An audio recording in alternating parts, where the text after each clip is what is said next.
As motas são extremamente divertidas, mas basta olhar para elas, enfim, sem grande proteção e em duas rodas, para percebermos que pode ser uma aventura também perigosa. Ainda assim, andar de moto não tem de ser um exercício de desafiar a morte, nem tampouco de se quer pôr em causa a segurança do motociclista, e essa sensação de liberdade pode estar perfeitamente aliada também a uma segurança cada vez mais elevada, é isso mesmo que se pretende. E para nos falar em mais um capítulo de segurança ao andar de moto, temos o Vasco Salgado. Vasco, muito obrigada pela disponibilidade para falares connosco também sobre esta questão da segurança. Muito obrigada. Em primeiro lugar, és o fundador da Salgados Moto. O que é a Salgados Moto? Bom, a Salgados Moto surge, não é só minha, é minha e do meu irmão Bernardo. Surge em 1994, quando eu tinha acabado de ser campeão nacional em 92, depois continuei a correr até 97, em Espanha, em Portugal, onde fui campeão nacional da cidade, e trabalhava ao mesmo tempo, hoje em dia um concorrente nosso, mas que é meu amigo, que é a Motoni, que é do António Silva. Trabalhava com ele e estava a estudar a gestão de empresas, e ele desafiou-me sempre: porque é que não abres uma coisa tua, porque é que não abres uma coisa tua?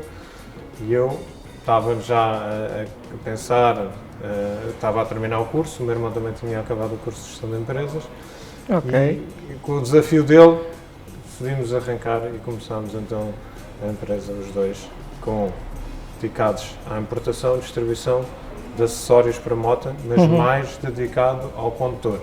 Ou seja, não é peças para as motas, mais dedicado a capacetes, botas, blusões, tudo o que tenha a ver com o condutor em si, e não mesmo dedicado às motas.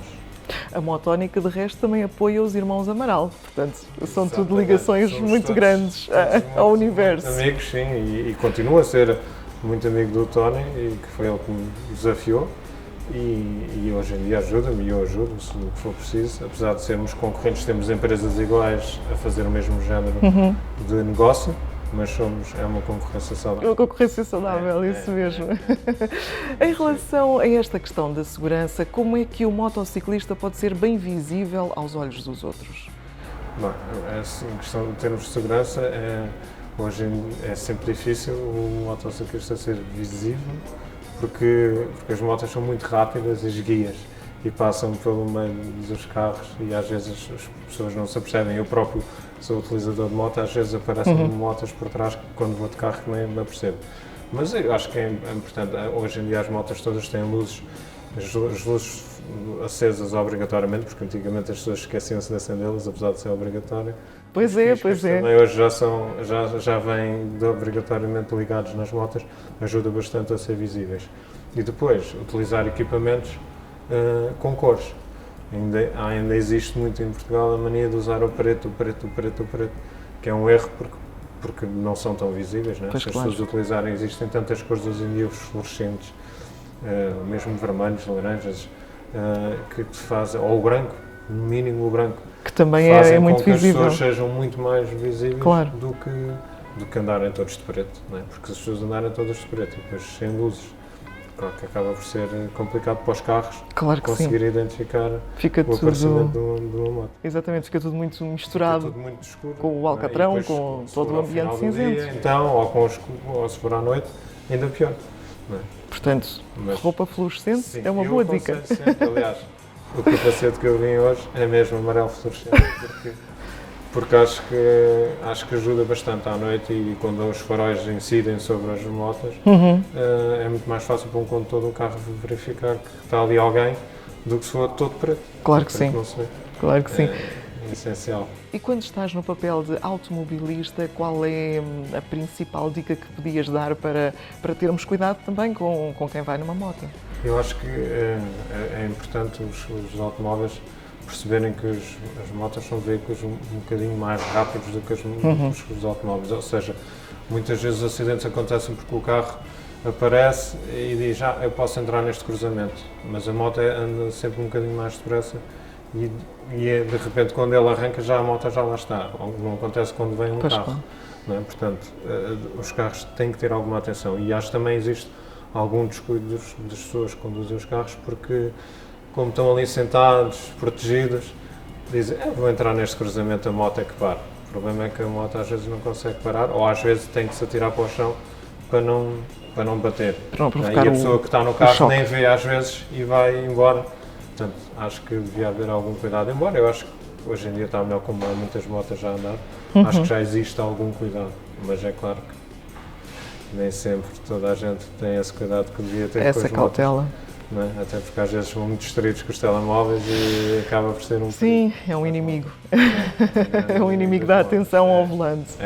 sem dúvida. E para quem vai, como há instantes falávamos antes de começarmos a nossa entrevista, para quem vai no papel do pendura, quais são os principais cuidados que deve ter para garantir essa segurança? Não deve balançar muito para já, não é? Pendura, primeiro, antes de que se é um pendura que nunca andou de moto, primeiro, quando vai andar com alguém, essa pessoa que vai conduzir a moto tem que dar alguns tópicos ao pendura, Claro. para ele saber o que vai fazer, porque muitas vezes começam logo pelo erro de a pessoa estar sentada na moto e o pendura diz vamos, e ela põe o pé em cima do pois-a-pés e inclina logo a moto e tira logo a moto ao chão, porque o outro não está preparado para isso, não é? Ou por estar numa zona escorregadia, ou porque nem sequer está à espera que a outra pessoa que vai se sentar atrás. Portanto, Pois claro. começa logo por haver assim, tem que haver um bocadinho de cuidado da pessoa que vai levar um pendura. Explicar.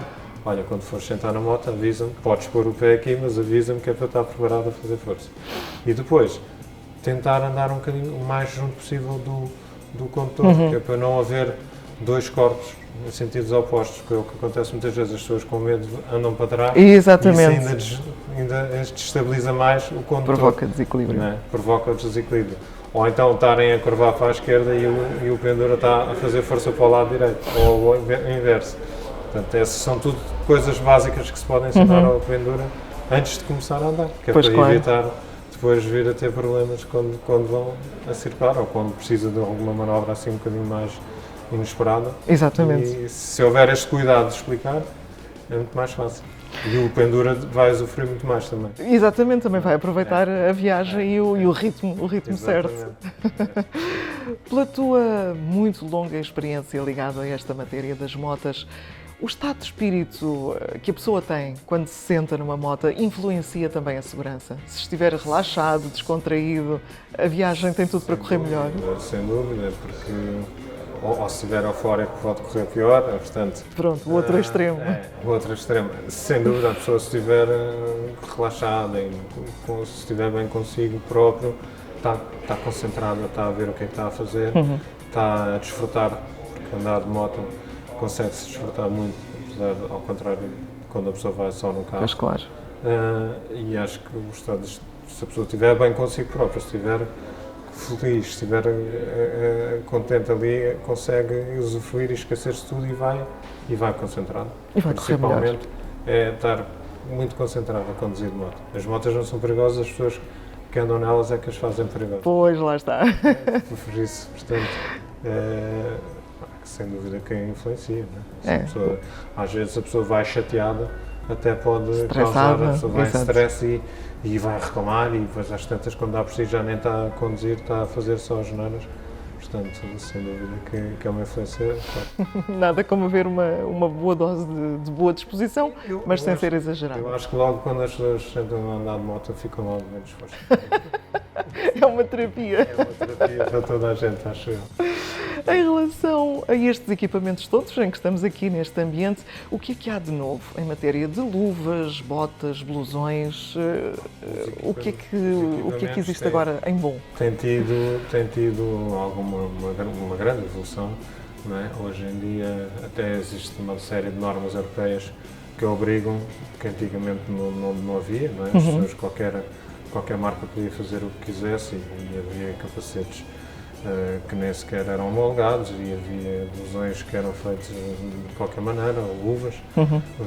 Hoje em dia isso não é possível. Luvas, todas as botas, luvas, blusões, os capacetes têm que ser todos homologados e passar testes na comunidade europeia para poder ser vendidos em Portugal. Claro. E isso faz com que a qualidade, não é? Os materiais também são cada vez mais leves, mas não quer dizer que tenham menos proteção, até têm mais proteção do que havia antigamente, do que se usava antigamente, que parecia que a pessoa estava com um escafandro quando ia andar de moto, que era tudo pesado, capacete pesado, blusão pesado. Hoje em dia não. Eu acho que a grande evolução que tem havido é mesmo a nível de os materiais que são utilizados são muito mais leves, fazem com que a pessoa se sinta muito mais confortável a andar de moto. E tem todos os anos há sempre um toquezinho, uma evolução, mas é essencial quem anda de moto ter as botas que muitas vezes as pessoas descuidam e Pois. não andam com um sapato. Há a tendência dos ténis, não é? A tendência dos ténis ou às vezes até sandálias ou calçado mais leve e esquecem-se que quando a pessoa tem um toquezinho que seja, muitas vezes o pé é a primeira coisa A ir ao chão. tocar ao chão. Ou então mesmo as próprias luvas, as pessoas, eu não gosto de luvas que fazem confusão. Hoje em dia existem luvas tão levezinhas que a pessoa, é a diferença de cair para o lado e em vez de ir para casa, ter que ir ao hospital fazer um curativo nas mãos. Claro. Portanto, existe muito, sendo que o principal que as pessoas todas, quando começam a andar de moto, compram é o capacete que são obrigados. Depois, E depois lá vem um blusão, quando começa o frio, não se preocupavam tanto com isto. Mas hoje em dia existe uma preocupação enorme. sim. Existem equipamentos de verão, equipamentos de Pois. inverno. Há já pessoas que têm os dois equipamentos, há outras que têm que tentar fazer as duas coisas com um, mas existe uma panóplia enorme de coisas novas que surgem todos os anos, aparecem mais coisas novas. E muitas para senhoras também, não é? Sim. Muitas cores, muitos modelos. O mercado de senhoras também tem crescido bastante. Lá está, antigamente era muito só à base dos blusões. Hoje em dia já há uma série de capacetes já feitos mesmo com desenhos só para senhoras ou com um formato mesmo já de senhora, assim como botas só para senhoras, luvas. Tem havido uma evolução e também para miúdos. Pois, exato. Por exemplo, as marcas com que nós trabalhamos têm tudo para homem, senhora e miúdos e crianças. E criança. Sim, porque é importante, porque a pessoa não pode pôr uma criança um capacete do tamanho de adulto, não é? Porque depois o miúdo quase cai para o lado. Exatamente, só com o peso. Portanto, não, tem havido muita coisa, uma evolução muito grande.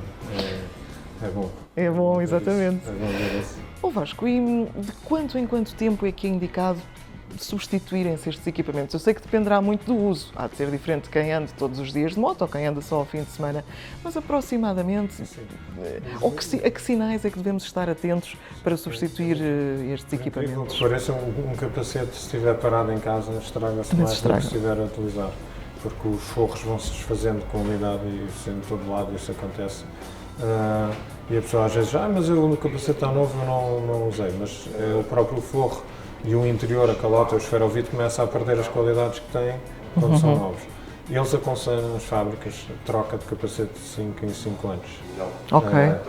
Claro que se a pessoa tiver uma utilização muito grande num capacete, todos os dias, esse capacete ao fim de 2 anos e meio a própria pessoa já sente que ele já não está em condições. Já está a descascar. Se calhar já caiu uma série de vezes para o chão, já bateu e o próprio forro interior já nem sequer, a pessoa já nem consegue ter, já anda lá dentro a abanar porque os forros vão se desgastando. Portanto, eu diria que no limite, a pessoa que não ande muito devia trocar de 5 em 5 anos. Infelizmente, é uma prática ainda que não existe em Portugal. Porque as pessoas têm tendência a querer guardar os capacetes 15 anos e 20 anos. É incrível que às vezes as pessoas aparecem, eu tenho aqui um capacete, preciso de um forro. Vamos ver, o capacete tem 15, 20 anos. Mas um forro, você precisa de um capacete não exatamente, não precisa, mas não está. E os casacos nota-se um bocadinho menos, nota-se mais em termos de desgaste e da cor, vão perdendo a cor. Mas o capacete é uma peça fundamental e as pessoas deviam ter algum cuidado. Manter mais atualizada. O que vai dentro do capacete é a cabeça da pessoa, portanto, eu acho que devia haver algum cuidado e alerta as pessoas que devia haver algum cuidado mais para se preocuparem com a própria cabeça deles. Claro que sim. É o essencial. Não é? Essa é que afetada não tem mesmo solução, não é? Mas a principal que desgaste é mesmo os capacetes. Devia haver uma preocupação. Tudo o resto é como a roupa normal, não é? Os sapatos, as botas. Claro. Se a pessoa utiliza muito, começa a se desgastar e acaba por ter que trocar. Não é? Exatamente, mas também salta logo à vista. Exatamente. Ou então, às vezes, equipamentos que são impermeáveis começam a deixar de ser impermeáveis ao fim de 3, 4, 5 anos depende da utilização que tiveram. E aí a própria pessoa sente necessidade de adquirir um produto novo, porque já deixa passar água, Claro que sim. já não é muito confortável. E finalmente, enquanto antigo campeão nacional de velocidade, qual foi assim aquele grande susto que tiveste e que pensaste, alto, aqui é o limite, aqui é a headline? Eu felizmente tive uma carreira com poucas quedas. Embora as quedas que tive tenham sido assim um bocadinho grandes, um bocado mais fortes. Ok. Sendo que a pior que tive foi em Espanha, em que eu tive ali um período que em 3 meses parti 3 vezes a perna, o braço e o outro braço. Mas todo o resto da minha carreira nunca tive grandes problemas e nunca tive praticamente nada. Só que ali aconteceu. Uma vez foi na rua com um carro e... Nem sequer foi em competição. A primeira vez um carro que me bateu, parti a perna. Depois fui para a competição, parti uma mão. Depois fui outra vez e parti o braço. E essa queda foi em Espanha, foi muito forte. Foi muito forte e depois a moto passou por cima e fiquei com nódoas negras e na testa e fiquei um bocado mal, em que pensei, bem, se calhar está na altura de parar. Mas depois, quando a pessoa sai do hospital e diz, é só um braço. Exatamente. Volta logo a seguir, portanto, depois continuei mais uma série de anos e felizmente não tive assim grandes problemas. Muito obrigada. Mas é uma coisa que nos ajuda imenso no dia a dia. Claro. Ajudou-me a ter muito mais calma a conduzir e ter atenção, porque como a adrenalina gastava em pista, na estrada faz com que ande com muito mais calma. É bom. Exatamente. Há esse equilíbrio. Sem dúvida. Toda a gente que andou em competição anda muito mais calmo na estrada do que a maior parte das pessoas que pensa que a estrada é uma competição. Exatamente. E que é uma forma de descarregar a adrenalina e não é de todo. É um erro total. Pois claro. Vasco, muito obrigada por esta nossa conversa. Foi um gosto. Muitas felicidades. E que a segurança continue a vir primeiro também para vocês. Obrigada. Muito obrigada.